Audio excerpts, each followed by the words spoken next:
Okay students, let's move towards example 1.9. Example 1.9 is calculating number of molecules in given moles of substance.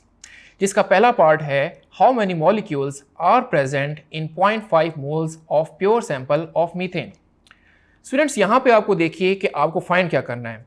आपको find करना है कितने molecules होंगे अगर आपको 0.5 मोल्स प्रोवाइड कर दिए जाएं एक मीथेन के सैंपल में. वंस अगेन आप इसमें लिखिए कि आपको गिवन डाटा क्या है. What are you given with. तो गिवन में आप देखिए आपको मोल्स गिवन है CH4 के, तो आप लिखिए 0.5 मोल्स ऑफ मीथेन, ये आपको गिवन है. उसके बाद आप देखें कि आपको रिक्वायर्ड क्या है. So you are required with number of molecules, तो आप रिक्वायर्ड डाटा में लिखिए नंबर ऑफ मॉलिक्यूल्स. अब चलते हैं इसके सॉल्यूशन की तरफ. तो सॉल्यूशन बहुत इसका सिंपल है. आपको once again second formula use करना पड़ेगा कि number of molecules is equal to number of moles multiply with Avogadro's number.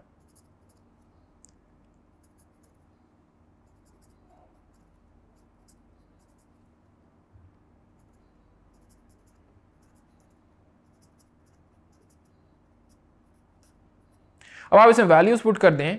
Number of moles is 0.5 mole और Avogadro's number is 6.02 into 10 raised to power 23. अब आप इसका answer निकालिए तो आपका आंसर आएगा 3.011 into 10 raised to power 23. Once again मैं आपको बताता चलूँ, जब आपने इसका आंसर कैलकुलेट करना है तो आपने इन दो क्वांटिटीज़ को मल्टीप्लाई करना है और इसको एज इट इज़ यहाँ पे लिख देना है. So this is your required answer. So students, इसका part number 2 same as it is है. यहाँ पे आपको मोल्स बताए गए हैं और आपको मॉलिक्यूल्स फाइंड करने हैं. सिंपल आप ये फॉर्मूला पुट कीजिए और मोल से मॉलिक्यूल्स निकाल लीजिए.